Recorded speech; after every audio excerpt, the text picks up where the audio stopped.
Hello everyone, welcome to the Hindu News Analysis by Bajirao IAS Academy. So today we have a set of very important news articles which are being covered in the Hindu newspaper. Okay, so we have categorized all the news articles into two sections. The first section articles are very important for mains examination, and the second set of articles are important for both prelims and mains exam. Okay, so let's look at the first important news article. The news article is about this is an editorial on India Pakistan relation and the question of line of actual control, right? Sorry, this is line of control. The line of control agreement of 2007 deserves a relook. In 2007, both India and Pakistan have negotiated an LOC agreement. However, due to number of events, this agreement was not given enough heed or overlooked this agreement. However, this editorial suggesting that this particular LOC agreement need a relook. Okay, so the next news article is terror on the road. India needs to rethink its Kashmir strategy and attitude towards Pakistan. We all know that in recent terrorist attack in Jammu and Kashmir, in Poonch area, four of Indian soldiers were martyred. So therefore, this is in the context of the violence in Kashmir, particularly the militancy in Kashmir, and the role of Pakistan in promoting cross-border terrorism in the state of Jammu and Kashmir. And next is new IT rules. We have been discussing new IT rules since last 2 3 days, and we will also look at new IT rules. Recently, a petition was filed in High Court challenging the constitutional validity of IT Rules Amendment 2023. So in this context, we will also look into this article. So we have a set of few articles. They are important for prelims examination purposes. The first important article is Tamil Nadu government not joining new pension scheme resulted in avoidable expenditure of 1296 crore. This is a new pension scheme. As part of this article, we will understand what is a new pension scheme and old pension scheme also. And next one is millions of olive ridley turtles make it to sea after Odisha beach hosts a record turtle nesting. Olive ridley turtles, they generally found their nesting sites across Indian coast, but mostly on the Odisha coast. So in this context, we will also understand the olive ridley turtles nesting. And the next one is over 400 killed, 3,500 hurt in Sudan fighting. Sudan crisis is also very important. The capital location of Sudan are very important for prelims examination point of view, and we should also understand the location of Sudan, where it is located in African region.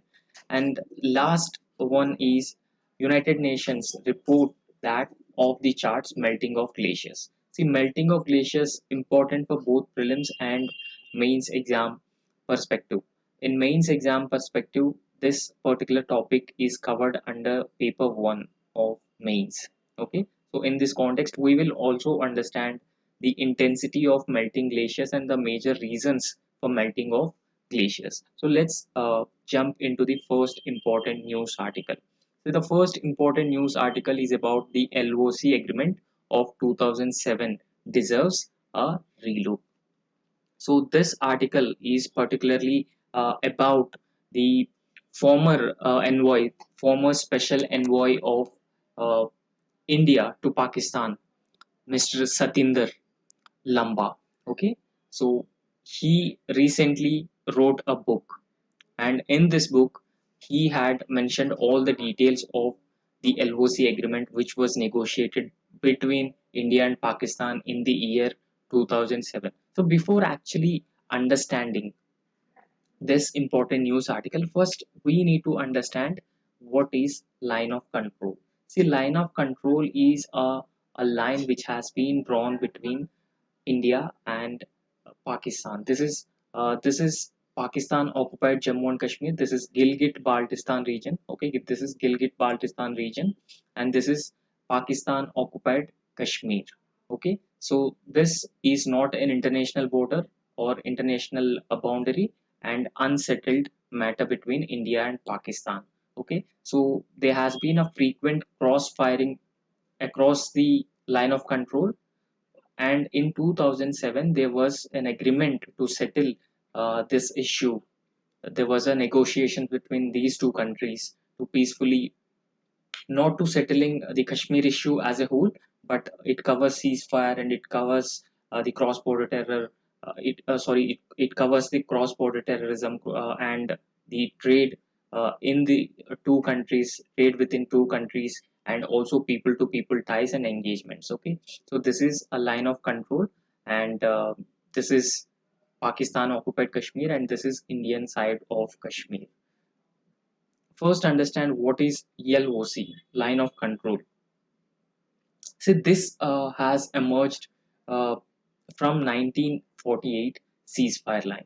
So, immediately after independence, Jammu and Kashmir, under that was a princely state uh, led by Raja Hari Singh, that remained to be independent when Pakistan and India declared their independence.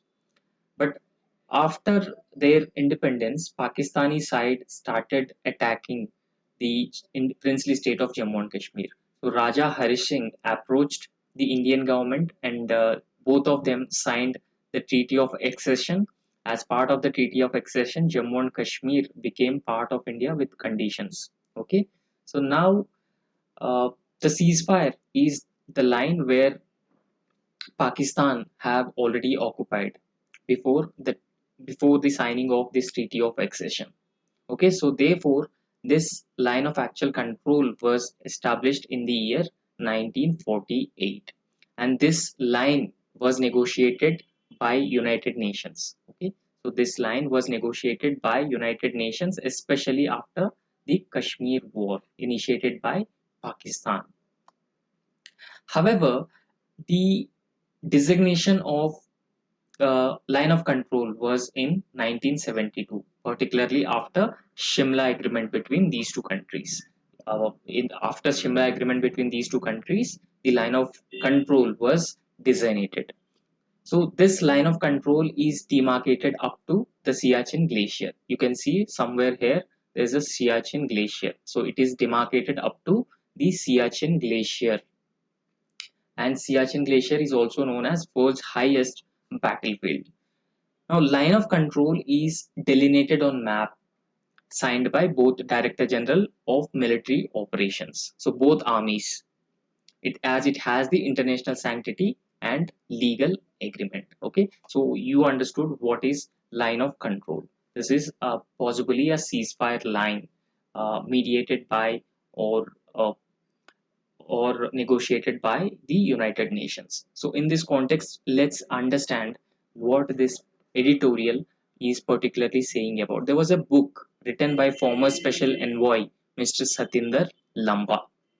Okay, now he is passed away, but he has extensively covered India-Pakistan relationship throughout his career.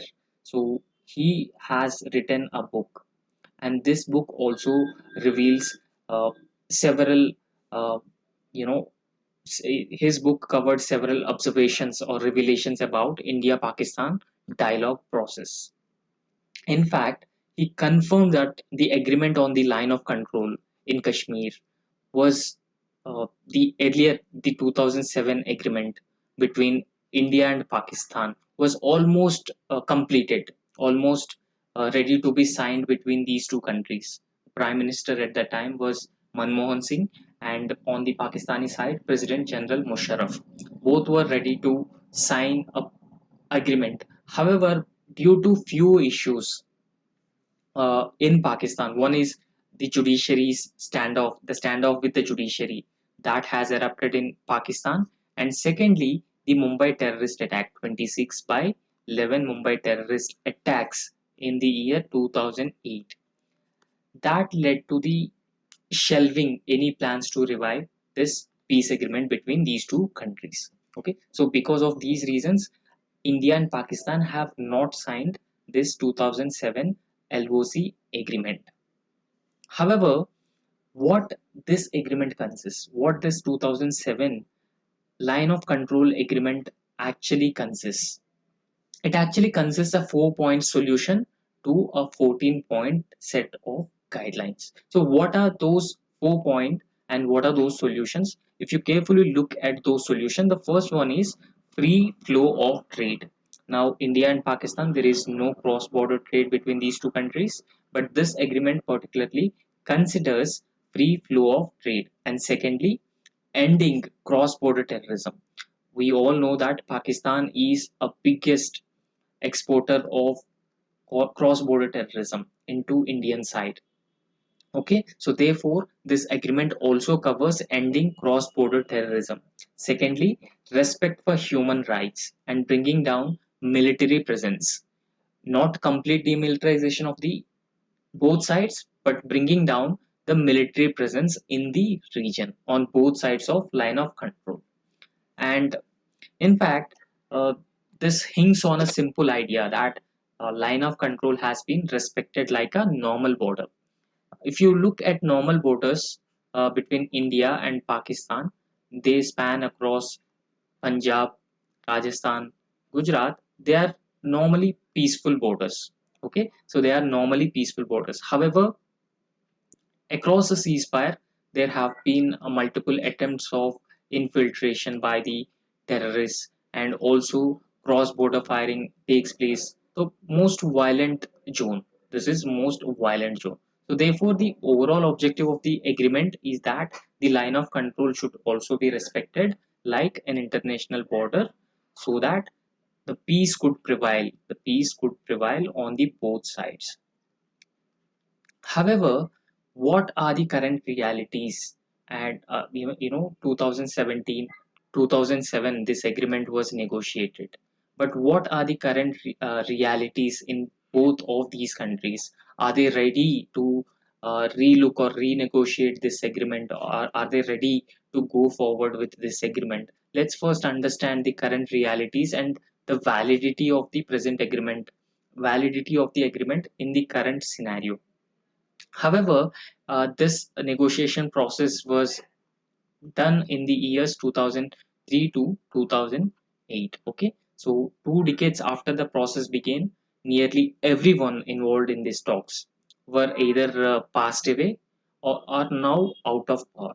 Whoever involved in this agreement, negotiation, signing of this agreement, whoever involved, not yet signed, but negotiation and came to the conclusion, the 4 point solution. Whoever involved in this agreement were either died, passed away, or now they are not in power. And most of both these countries may find politically inconvenient to discuss a resolution with other side. So now the scenario has been completely changed in both these countries. So therefore, these countries may find it politically inconvenient to discuss a resolution with each side. However, along with these causes, a series of terror attacks emanating from Pakistani-based terrorist groups, right from the Air Base attack, the Pathankot Air Base attack, Pulwama attack, and recently an attack on Indian armed forces at Poonch uh, area, are all further make this agreement not possible to be negotiated again. Okay, so these are all terrorist attacks right from Mumbai, Pathankot, Pulwama have run a veto over any Indian initiative.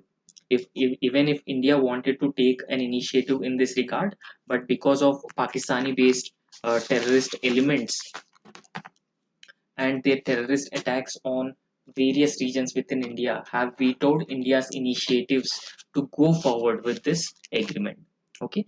However, Narendra Modi government, Prime Minister Narendra Modi government, that is the ruling NDA government, particularly in the year 2019, withdrawn the special status to Jammu and Kashmir, which is provided under Article 370 of the Constitution. Okay, so the reorganization of Jammu and Kashmir Act in the 2019 and amendment to Article 370 have made difficult for Pakistan to negotiate an agreement like 2007 agreement with India. Okay, so particularly they severed ties with India after India revoked its abrogated Article 370 or special status to Jammu and Kashmir. Because of these results, the chances are very low or the very grim for two countries, both India and Pakistan, to have a political. I mean, they have no political contacts at any level. Okay, so no side has been uh, reaching out to the other side. No political talks, and there has been no cross-border trade between these two countries. Along with that, no direct level talks, or sorry, no direct travel links by air, road, rail among these countries, and no high commission also. Okay, so these countries do not have no people-to-people ties and no high commissioners in each other's countries, and no direct travel to Pakistan or Pakistanis to India, and no political contact at any level. Okay. However, if we look at the present scenario, the terror attack, recently there was a terror attack in Poonch this week. Okay, so this terror attack will no doubt further aggravate the situation. Okay, further make relations between these two countries to go a new lows.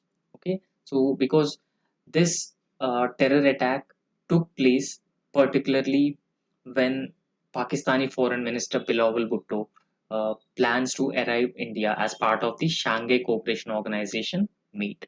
Okay, so he is to visit India for the Shanghai Cooperation Organization Foreign Ministers meeting.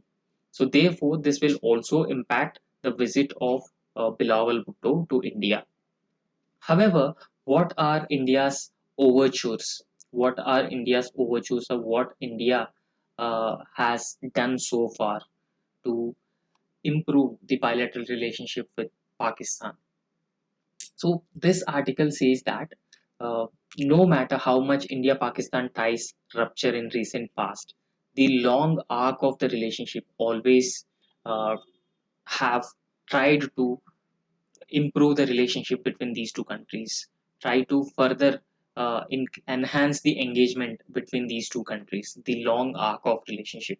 The example has also been given because Mr. Lamba, he worked with six prime ministers throughout his career. Lamba, who wrote this book, so he worked with six prime minister, particularly on the issue of India-Pakistan ties. So he worked right from 1984 to 2014 on Pakistan issue. However, the seventh prime minister, Narendra Modi, also continued to seek engagement. He also continued to seek engagement with the Pakistan. He wanted to improve bilateral ties with the Pakistan, but that was received a setback in the year 2015. Okay, so how it has received a setback in 2015?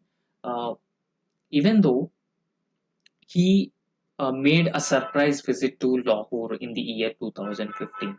Few terrorists have attacked the Pathankot air base in the year 2016. Okay, so Prime Minister Narendra Modi showed even though Prime Minister Narendra Modi in the year 2015 January paid a surprise visit to Lahore, that received a setback because in the year 2016 January there was a Pathankot airbase attack by the Pakistani based terrorist groups. Okay, so therefore there has been a no scope for bilateral engagement. Even if India tried to engage with the Pakistan, the Pakistani side has continued to encourage terrorist groups which attacking India. So immediately after the Pathankot attack, there was another attack, the Pulwama attack. So that further severed the ties between these two countries.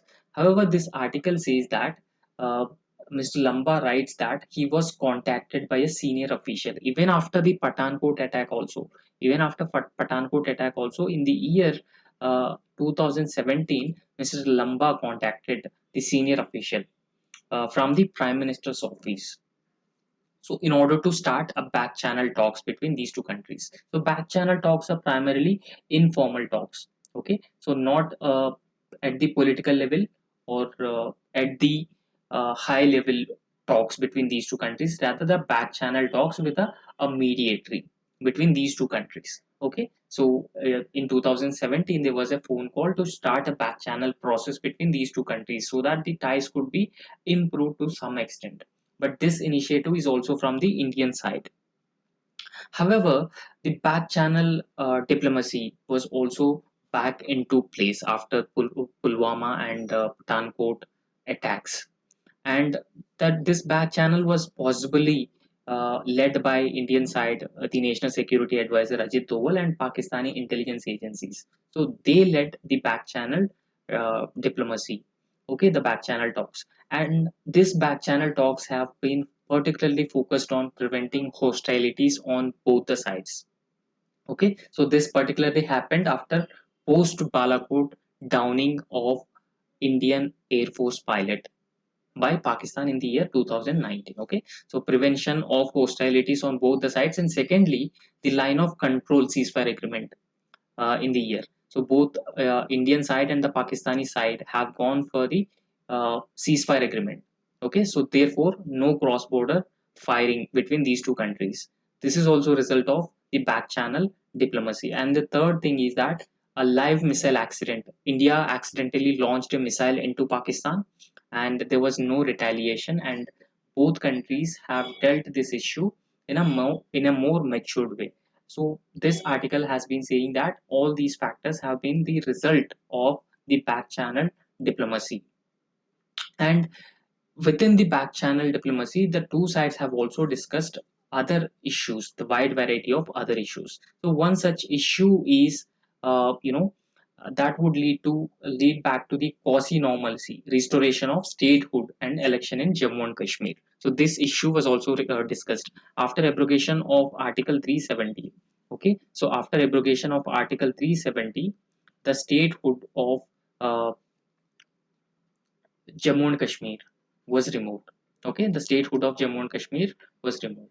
So Jammu and Kashmir, a union territory with legislative assembly. So this back channel talks have also discussed the quasi-normalcy restoration of statehood and elections in Jammu and Kashmir. And the second issue which was discussed was the reappointment of high commissioners in both these countries, and restoration of visas and people-to-people ties were also discussed. And possibly along with people-to-people ties and restoration of visas, reappointment of high commissioner, this also includes several other initiatives like the Kartarpur corridor, which is opened for Indian Sikhs to go to Pakistan. Okay, so along with that, recently Home Minister Amit Shah also hinted at opening a possible Sharda Pit corridor, which is in the line of control or Pakistan, across the line of control located in Pakistan occupied Kashmir. Okay, so Home Minister Amit Shah is also hinted at a possible opening of Sharda Pit corridor across to the temple in the Pakistan occupied Kashmir. So this article has been saying that all these factors have been the result of the back channel diplomacy or the back channel talks between India and Pakistan. However, there are no high level political talks. So the next step would be to revisit the nearly ready agreement of 15 years. So this article has been saying that in 2007 there was an agreement that was about to be signed by these two countries, both India and Pakistan. However, due to few instances, both 26 by 11 and the standoff with the judiciary, with these factors, this agreement was not signed. However, what will be the steps which need to be taken to revisit this agreement, and both the countries should go, I mean, to go forward with this agreement? There are few issues. The issues include, the Article 370, the removal of Article 370, Jammu and Kashmir. So one of the big changes from then and now was New Delhi's moves on August 5, 2019. That is revoking Jammu and Kashmir special status and statehood. And that possibly led to Pakistan uh, imposing restrictions or altogether stop trade ties with India. There's no trade and travel links between these two countries, and both these countries have also recalled their high commissioners from each other's country. However, this says that Pakistan has not or never recognized Article 370. Okay, Pakistan has never recognized Article 370 and special status to Jammu and Kashmir. So therefore, there should not be a bone of contention between these two countries to go forward on this agreement. So the second issue is Article 35A. So this 35A is regarding redefining permanent residents of the state. Okay, this is regarding the redefining permanent residents of the state, and this will also have a little impact on the demography of the Jammu and Kashmir. Okay, so this will not have, even though Article 350 35A is redefining, this will not have any impact on changing demography in the state of Jammu and Kashmir. Okay, so the third move is gender parity. So gender parity is the property inheritance right. Any woman from Jammu and Kashmir married outside the state, she will not be entitled to a property. She will not be entitled to property.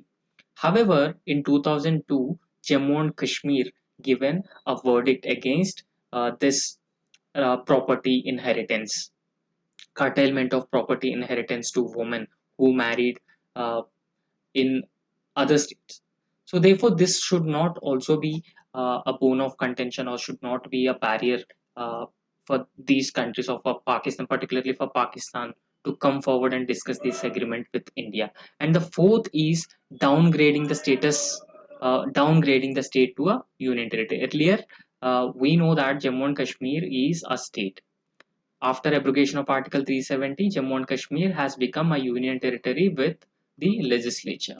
When conditions favor, the elections will be conducted in the state of Jammu and Kashmir. So once once situations are normal, believed by the government, elections will be held in these regions. So therefore, these issues will not be a barrier or a roadblock between these two countries to go forward with this agreement. So this article effectively suggesting that India and Pakistan should normalize their ties, improve their relationship, and that will possibly uh, provide a solution for Jammu and Kashmir. Not a solution, but that ensures peace in Jammu and Kashmir, and that will also stop the cross-border terrorism. That will also stop cross-border terrorism, and trade links will further improve people-to-people ties.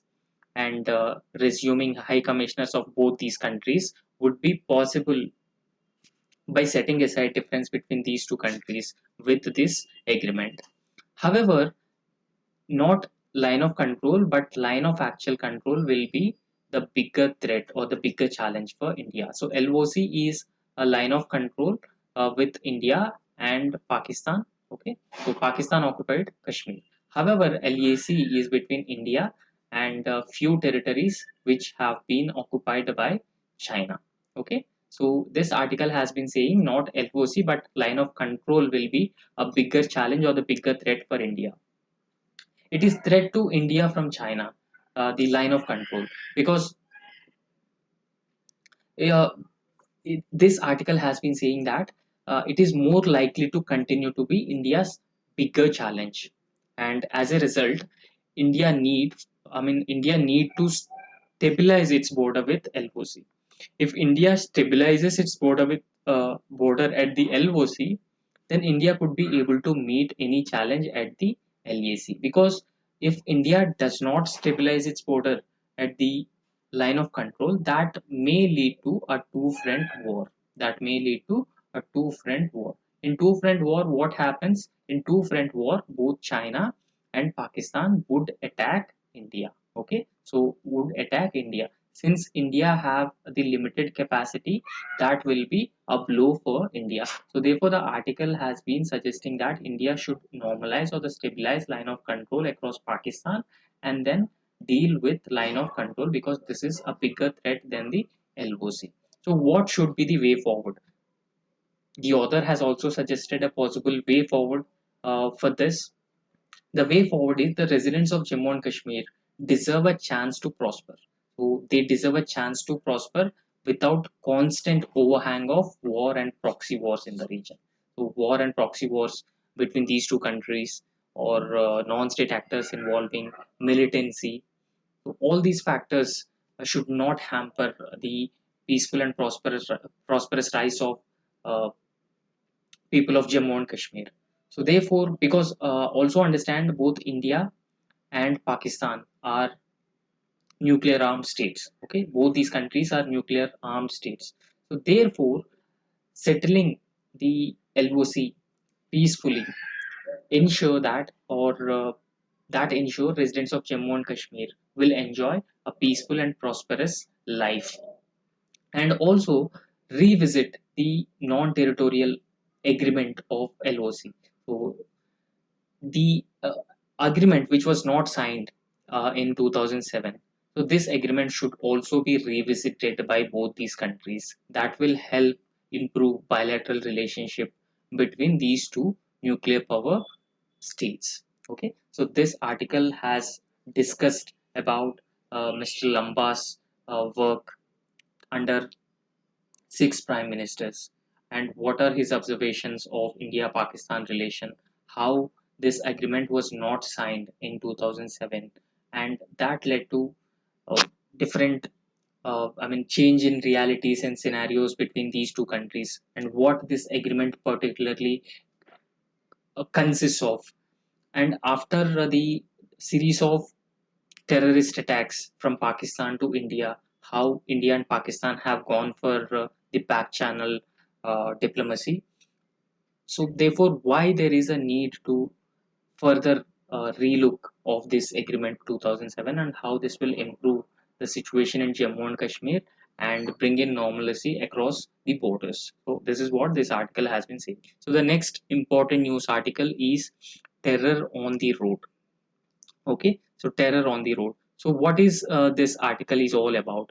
So we know that recently 5 soldiers were killed in one soldier was critically injured in a terrorist attack, in a militant attack in the Poonch sector. This was happened in Rajouri Poonch sector, and that was close to line of control in Jammu and Kashmir division. So before actually discussing this article, what is the Kashmir militancy problem and how it has been actually emanated? First, understand both India and Pakistan were become independent in the year 1947. Okay, so immediately after 1947, Pakistan launched a number of military attacks on India, right from 1947 and to 1965 and even 1971 India Bangladesh or India Pakistan war. So in these wars, right from 1947 to 1971, Pakistan lost all these wars, and since Pakistan lost all these wars, Pakistan resorted to tactics of low intensity warfare. So low intensity warfare possibly involves not a direct war.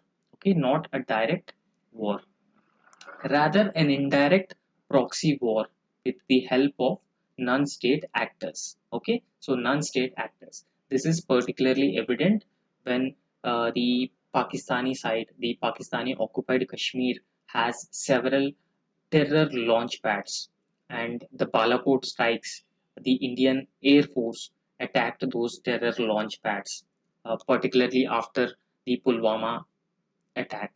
So therefore, Pakistan has started the low intensity warfare because Pakistan realized that it could not win over India in a full scale war, because Pakistan had already experienced that in all these wars Pakistan was unable to win. There's a huge difference between the capabilities of these two countries. So therefore, Pakistan has resorted to a low intensity warfare, and because Pakistan realized that it could not win over India in a direct war, and it supported terrorist movements in Punjab and then started separatist and militant insurgency in Kashmir also in 1980s.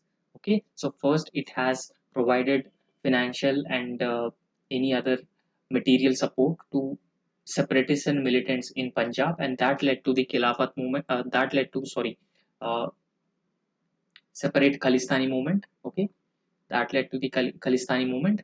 And in 1917 also they have provided assistance to separatist and militant insurgency in Kashmir. So this is called a low intensity war between these two countries. Okay, and this low intensity war where continues even today also, and uh, that will be a cause, that is always a cause for India. Okay, so first understand the line of control. This is Gilgit, Pakistan occupied Kashmir. That is Gilgit region. This is all the Pakistan occupied Kashmir in the green color.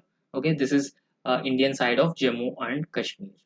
Okay, this is Indian side of Jammu and Kashmir, and this is line of actual control. Okay, so this is Siachen Glacier, and this is Shaksgam Valley. So this valley is ceded to China by Pakistan, Shaksgam Valley, and this is China occupied Aksai Chin region. Okay, so in 1962 war, China occupied the Aksai Chin region. Now it is under Chinese control.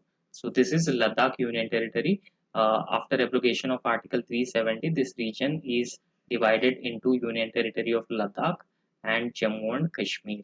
Both are union territories, but Jammu and Kashmir is a union territory with legislative assembly. Okay, so now we have understood what is a militancy, what is the problem of militancy in Kashmir, how Pakistan has been promoting militancy in Kashmir, and what Pakistani wanted to achieve through militancy. It has adopted the low intensity warfare, the proxy wars promoted or encouraged by the Pakistani establishment.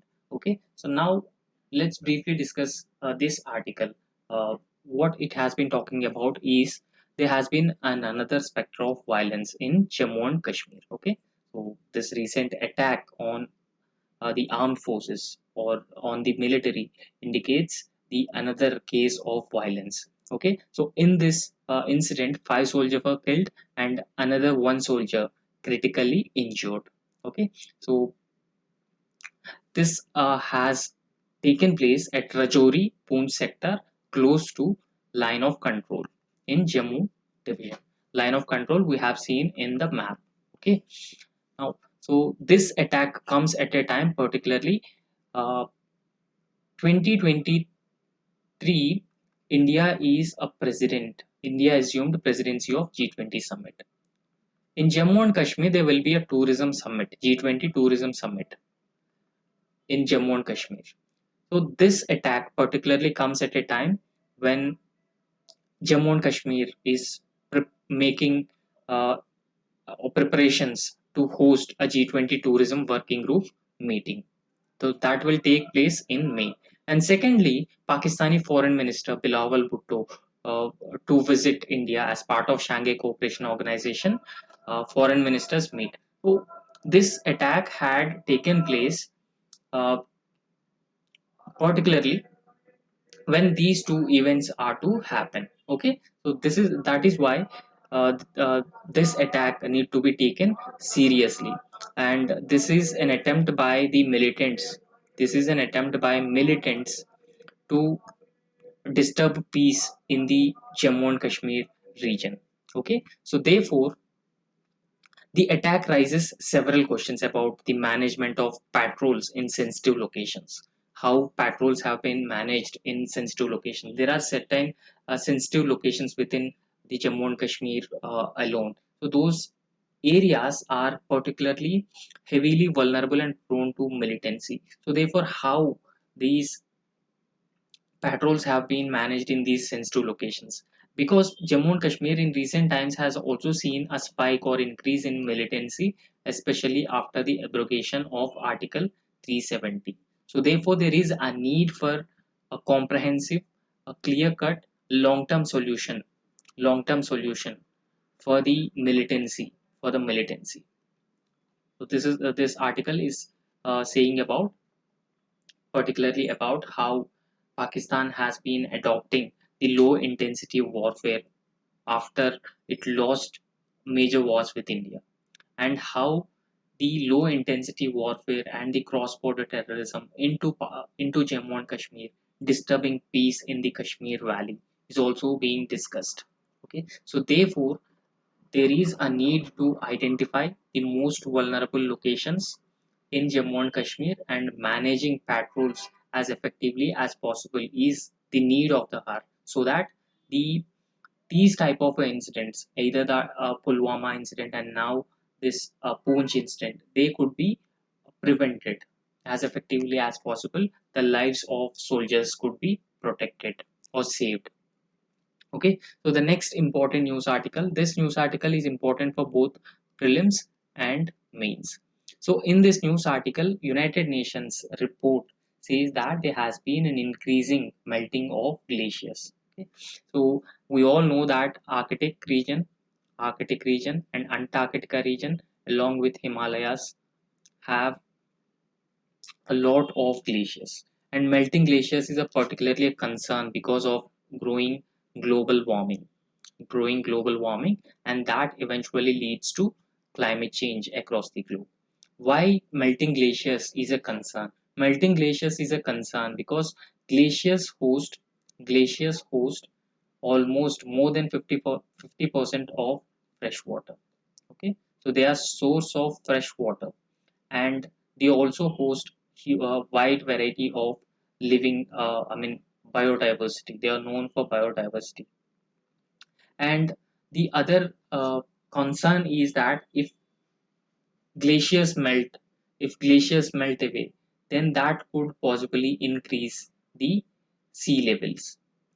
If sea levels increased, several coastal areas will be submerged uh, under the sea, and submergence of coastal areas leads to the displacement of people, problem of climate refugees. So therefore, the report has been suggesting that the world should take note of faster melting glaciers and do something in a more effective way to arrest or to prevent melting of glaciers. Okay, so this article, in fact, the 2015 Paris Agreement, it also saw countries agreed to cap the global warming well below 2 degrees Celsius. All the countries which are part of 2015 Paris Agreement, they agreed to limit the overall rise in temperatures below 2 degrees Celsius by 2100 compared to the levels of industrial revolution. Okay, industrial revolution, that is 1850 to 1900. So from these levels to 1.5 degrees Celsius. If possible, they limit temperature to 1.5 degrees Celsius, but maximum 2 degree Celsius. In fact, uh, sea level sea levels are also rising at a record high. You can see here, sea level has been rising 4.62 millimeters per year between the year 2013 and 2022. So in these years, the sea levels have been rising enormously or increasing enormously at a double rate, double rate than the year 1993 and 2000. So we have discussed what are the consequences if sea levels uh, continuously rising up. So they submerge the coastal areas, and submergence of coastal areas will lead to displacement of people, and that will also results in a problem of climate refugees from one country to the another country. So therefore, because of all these consequences, not just a displacement of people, see, submergence of agri fields, fertile agri fields is also a possibility. If agri fields are submerged under sea, then food production would also be reduced. Food production would also be compromised. That led to food security challenges. Okay, that led to food security challenges. So therefore, protection of glaciers is also very important. First, understand what is a glacier. Glacier is a huge block of ice and that formed falling snow. Okay, this is a huge block of ice formed from falling snow. In the polar regions, there is a continuous fall of snow and that led to the formation of huge blocks of ice. Okay, so these glaciers are also known as rivers of ice because they move from few millimeters a day. So because since they move few millimeters a day, they are also known as rivers of ice. Glaciers contain almost all of the fresh water present on the earth. We know we already discussed that how we already discussed how glaciers contain uh, a huge amount of fresh water. So in the same way, glaciers contain almost all of the fresh water present on the earth. So almost all rivers are based in glaciers. Almost, for example, in the case of India, major river systems like Brahmaputra, Ganga, and all other river systems, Yamuna, they are all based on the glaciers. Okay, so first let's try and understand glacier retreat. Glacier retreat is also a very serious problem. This chart indicating that the glacial retreat over the past few years, from right from 1850 to 2010, it has been indicating the glacial retreat. Okay, so glaciers have retreated at an exponential rate due to increase in global temperatures, due to industrialization, vehicular emissions, fossil fuel usage. There has been increase in the global warming, or increase in global warming, and increase in global warming led to the glacier retreat. Okay? Now understand, global temperature increase negatively affects the atmosphere. If global temperatures have been increasing, that negatively affect the temperature. First, understand some facts about the glacial retreat. Over 110 glaciers have disappeared over the last 150 years at the Montana Glacier National Park. Okay, this is a fact that over 110 glaciers have been disappeared over 150 years. Disappearance of glaciers means they are melting and they're mixing with the sea, and that led to possible sea level rise. Okay, so the next one is total global ice mass lost from Greenland, Antarctica was about 4.3 trillion ton.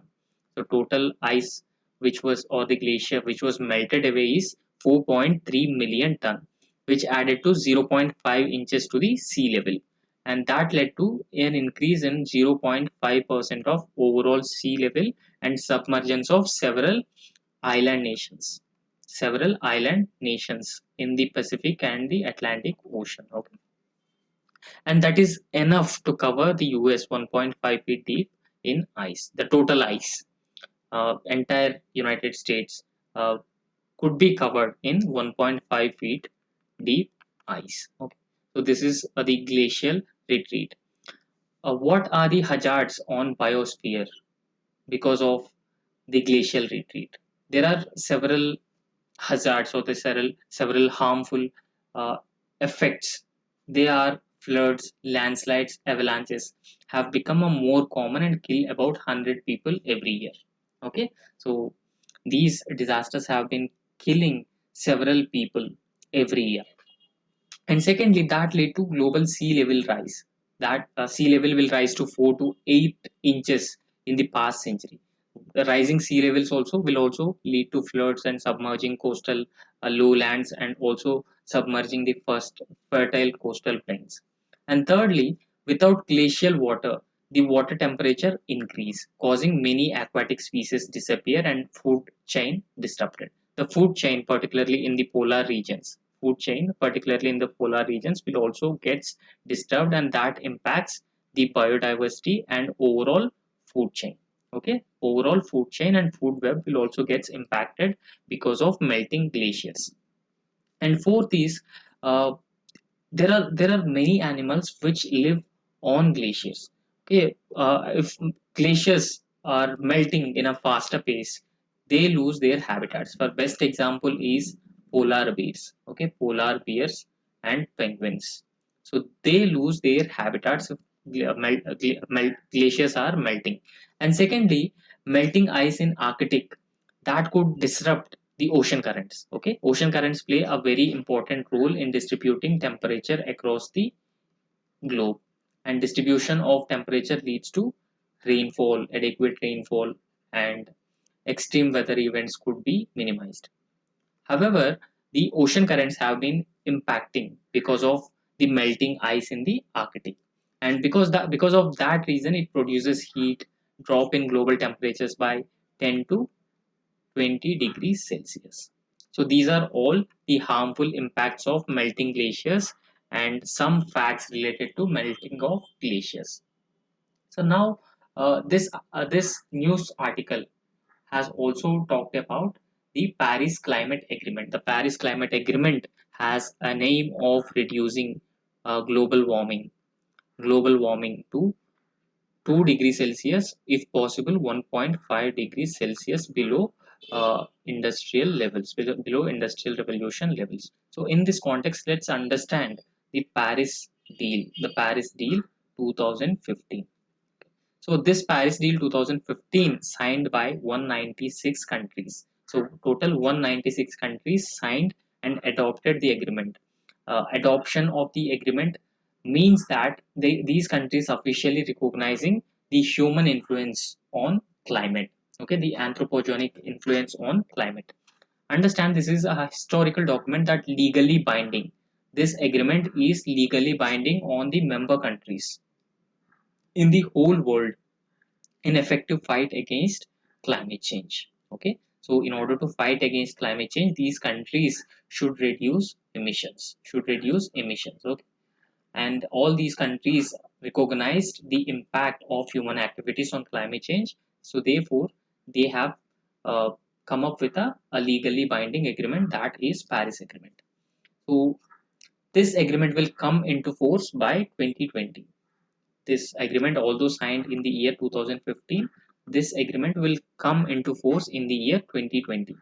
And if signed by 55 countries, if signed by 55 countries covering 55% of global emission, this agreement will come into force. Secondly, carbon neutrality by 2050.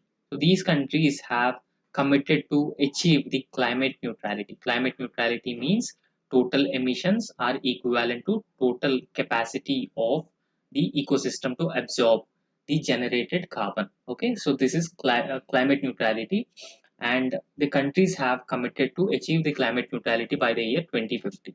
The balance between emissions and sinks should be reached in the second half of the 21st century.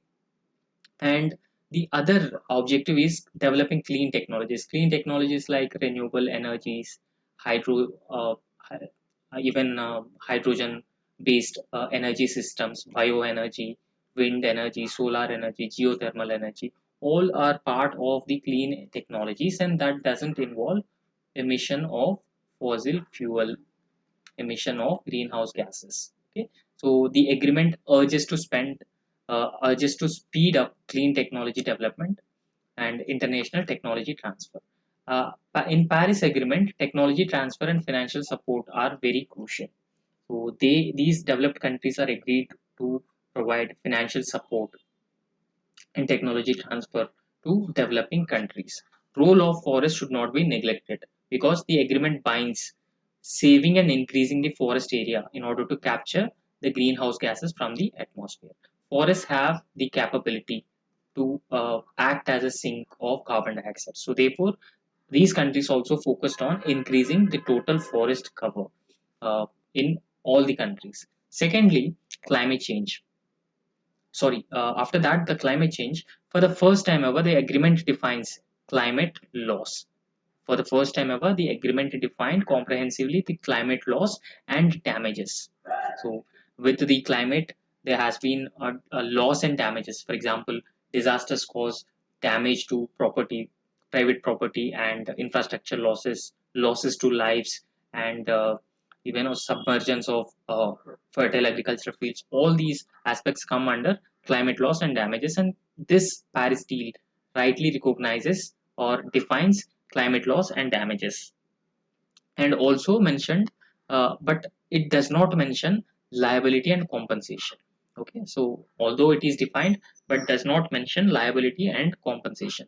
So what about the finance of, because these countries require a huge finance to achieve the set targets.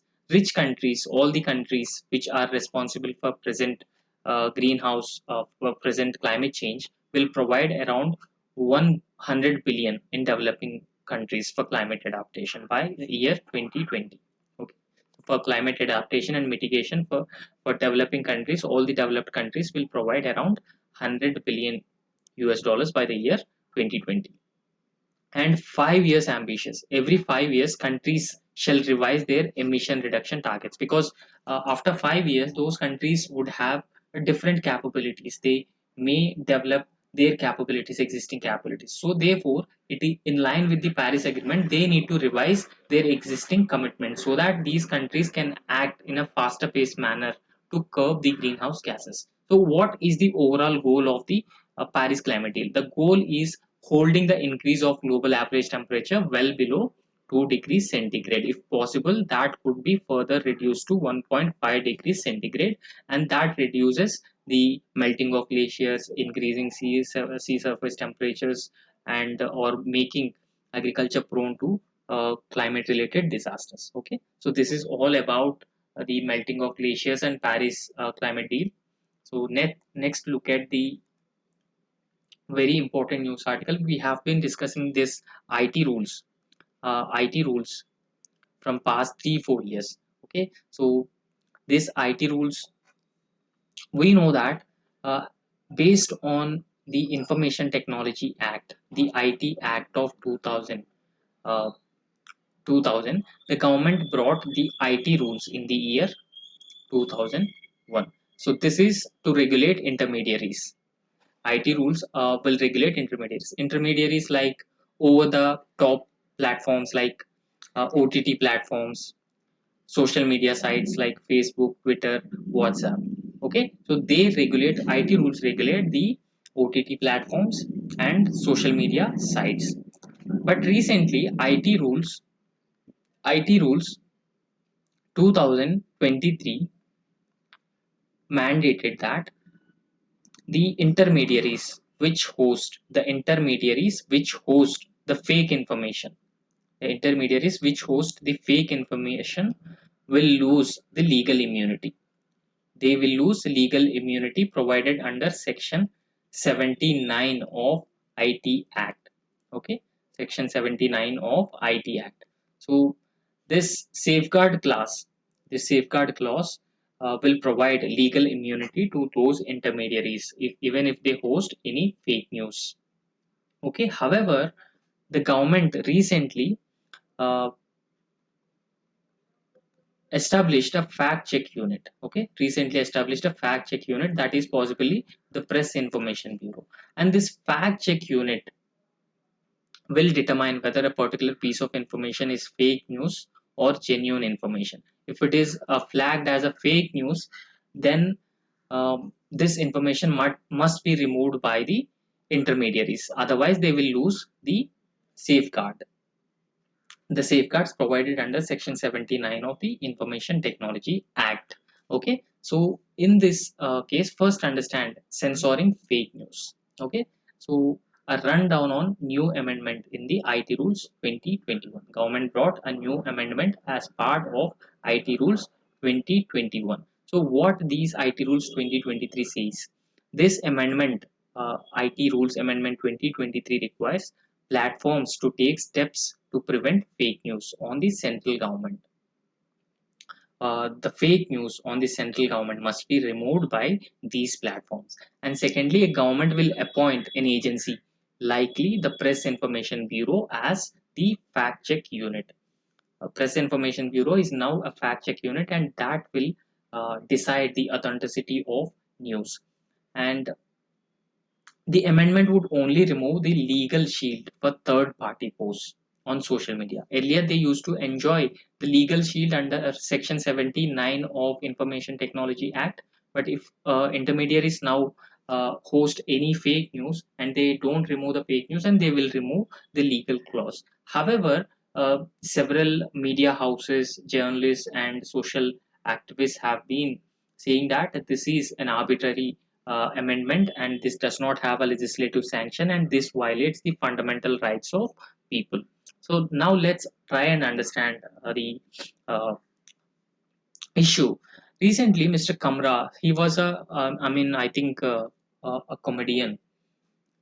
He filed a Internet Freedom Foundation through an Internet Freedom Foundation. Okay, so I'm unable to come up with an appropriate name for his profession. I think he's, a social activist maybe. So Mr. Kamra, through an Internet Freedom Foundation, filed a petition in Bombay High Court. Okay, so what was this petition is all about? The petition is all about the information technology, intermediary guidelines, and digital media code ethics rules 2023. So he filed a petition against the IT rules 2023 because he considered the IT rules that were issued are arbitrary, violating the fundamental rights to freedom of speech and expression, and they are also vague. So they are violating the fundamental rights of freedom of speech and expression under Article 19(1)(a). Okay, because of these reasons, he filed a petition in Bombay High Court. Okay, so in this case, the government has been saying that the rules are in public interest and provide an evidence-based fact-checking system for a mechanism to deal with fake news. An evidence-based fact-checking system. In this case, the fact-checking system is Press Information Bureau, and the Press Information Bureau uh, is part of the mechanism to deal with fake or false news, misleading information that may result in riots, mob lynching, and any other heinous crimes. Here, I wanted to give an example for fake news, how devastating these fake news are. So, therefore, there is a need for, on the part of the government to act on such fake news. First, understand there was an incident in the year 2018. Okay, so the incident was a mob lynches 5 to death over WhatsApp rumors on child napping. Okay, so a group of five, they just got down from a bus, and when one of them had tried to talk to a local girl child, then since the rumor has been spreading on WhatsApp, even though those five people are innocent, since misinformation, fake information has been uh, uh, roaming around the WhatsApp groups, the villagers misunderstood the group and they had gathered there and they thrashed them to death. So all five of them were died. See, these are the consequences of misinformation and fake news. So this is just a one incident which took place in Dhule district of Maharashtra.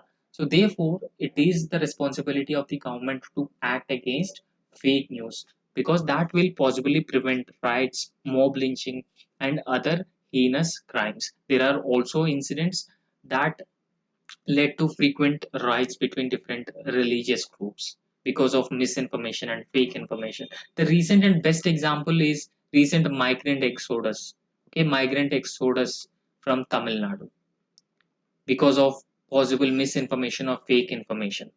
So these are all the consequences of misinformation. And along with that, what government has been saying, what was the government response? The government response was the central government will only direct the removal of false or misleading information pertaining to the government policies, programs, as false news travel 6 times faster than the truth. Okay, so since false news spread 6 times faster than the genuine news, so therefore it is the responsibility of the government to act tough on such fake news. Secondly, majority of the news related information consumed on social media platforms is produced by common users, so not produced by the authentic agencies, but majority of the information is generated in the social media is produced by common users, and they do not possess the capabilities, resources, and time to verify the authenticity of the information.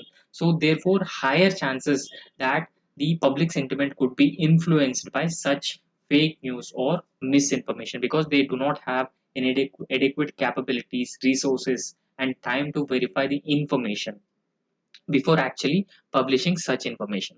So because of which anti-social, anti-India organizations, anti-social and anti-India organizations have been using this feature. There are several anti-India and anti-social organizations which use such misinformation in the social media, and they deliberately publish such information to amplify public sentiment and further spread the false information. Okay, on different aspects, government policies and programs. And it would be appropriate that such mechanisms should not be viewed as being in conflict with fundamental rights, since it is the responsibility of the government to take down such misinformation and uh, false information that lead to riots, mob lynching, and other heinous crimes on people, and that will also pose a national security threat. So therefore, that should not be viewed in conflict with the fundamental rights. This was actually the opinion. This was actually the response of the government on this petition. Okay, so the next very important news article is about Tamil Nadu joining the new pension scheme. Okay, so that has been resulted in avoidance of expenditure of 1906 102,096 crore. This is a report by Comptroller and Auditor General scheme. So NPS is a new pension scheme. Since Tamil Nadu is not part of NPS scheme, that has led to the extra expenditure of around 1,296 crore rupees. First, understand what is a new pension scheme and what is an old pension scheme. Okay, so see, the old pension scheme says that a scheme guarantees a lifelong income post retirement. There are several government employees. Okay, there are several government employees. These government employees are entitled to lifelong pensions. The government will give lifelong a certain sum of amount as pensions to people as part of the old pension scheme, and government bears the expenditure incurred on the pensions. Because of a huge expenditure, the expenditure will also be borne by the government in the old pension scheme. And as part of the old pension scheme, a monthly payment is assured. Compulsory monthly payment as pension will be given to each retired employee. So the amount is equivalent to the 50% of the last drawn salary. For example, an employee draws 50,000 as his last drawn salary, he will receive 25,000 rupees as total pension. This is part of the old pension scheme. So now understand the new pension scheme. The new pension scheme is throughout his service, an employee contribute, imagine an employee contribute 1 lakh rupees. Okay, an equal sum of amount will also be given by the government. That becomes 2 lakh rupees. Okay, overall 2 lakh rupees, and with matching contribution from the government. And these 2 lakh rupees are invested in earmarked investment schemes such as pension fund managers. So there are several pension fund managers, and these pension fund managers invest this amount of money in a certain earmarked investment schemes. Okay, so what happens with this scheme? The government will not have a burden to pay monthly issued pensions to these employees. So therefore, the burden on the government and the fiscal exchequer will further reduced drastically. Okay, this is the advantage of the new pension scheme. However, employees have been protesting or opposing the new pension scheme because this will not provide them the lifelong assured pension. Okay, however, on retirement, 60% of the corpus, which is tax free, is withdrawn, while remaining 40% is invested in annuities, which is taxed. Okay, so total amount become 2 lakh. Out of 2 lakh, 60% of the total corpus, that is tax free and can be withdrawn by the employee. However, remaining 40% is not tax free, that is taxable amount. So this is the basic difference between the old pension scheme and the new pension scheme. So let's try and understand. uh, See, Tamil Nadu is not part of the new pension scheme, because once a new pension scheme came into force, center also directed all the states to be part of the new pension scheme. However, Tamil Nadu is not part of the new pension scheme since it has been implementing the old pension scheme, keeping in mind the concerns of the employees. Okay, so however, Comptroller and Auditor General of India have examined this, and this institution says that if NPS is implemented by Tamil Nadu, then they could possibly avoid 1,296 crore rupees. Okay, however, the avoidable excess burden had been mounting year after year. So this avoidable expenses have been increasing on year on year on the state. Okay, so this impacting the state's overall revenue expenditure and also fiscal prudence. The state will no longer be fiscally prudent, and that will also impact the revenue expenditure. Revenue expenditure means overall expenditure on welfare programs by the state government will also be impacted since state is not part of the new pension scheme. However, after creation of the new pension scheme architecture, the Pension Fund Regulatory and the Development Authority of India in the year 2008 and 2009 requested the state governments to join the NPS scheme. However, Tamil Nadu government not joined the new pension scheme. In the 2010, the state government declined to join the new pension scheme architecture, and it initially cited the non-enactment of the Pension Fund Regulatory and Development Authority Act by the Parliament, just its decision to continue with the existing system. So it continued with the existing old pension scheme. It has not implemented the new pension scheme, and the uh, that led to impacting the state's revenue expenditure, and also the fiscal prudence of the state will get impacted. So in this overall article, you just understand the difference between old pension scheme and new pension scheme, and that is very important. Okay, so the next important news article: millions of olive ridleys to make sea after Odisha's beach hosts a record turtle nesting. Okay, so this article is also very important.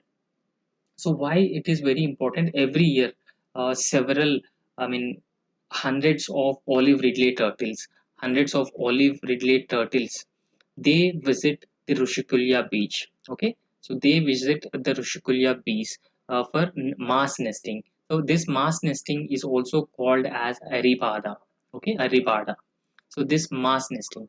So they are generally categorized as vulnerable species as per the IUCN red list of species. So therefore, the government has been taking a set of conservation measures during the breeding season of olive ridley turtles at Odisha coast. So in this context, we should try and understand what is this overall concept of olive ridley turtles laying down eggs in the coast of Odisha. Okay, first understand the olive ridley turtles. Okay.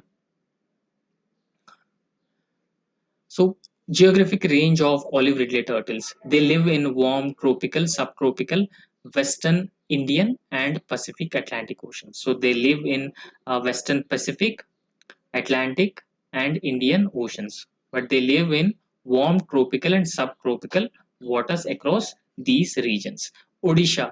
So Odisha state in India is known for mass nesting because mass nesting usually takes place only along the Odisha coast, particularly in the areas of Gahirmata, the mouth of Devi River, Rushikulya are three main nesting sites. Okay, Gahirmata and the mouth of Devi River and Rushikulya are three mass nesting sites for olive ridley turtles.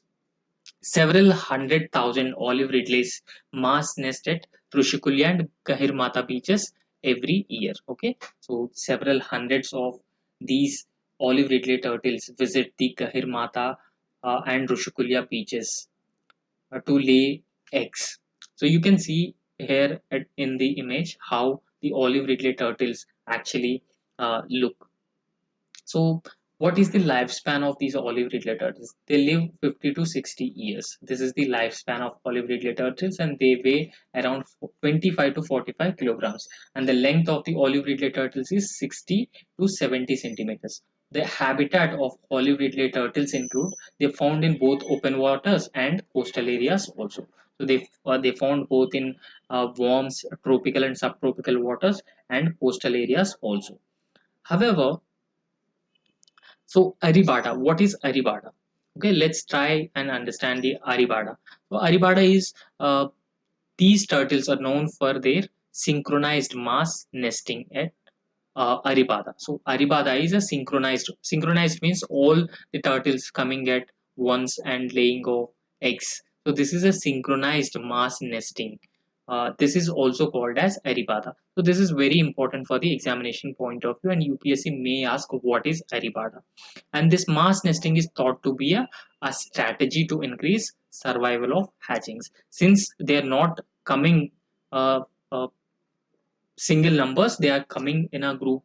So therefore there is a probability that those hatchlings would survive. There's a high probability of survival of those hatchlings.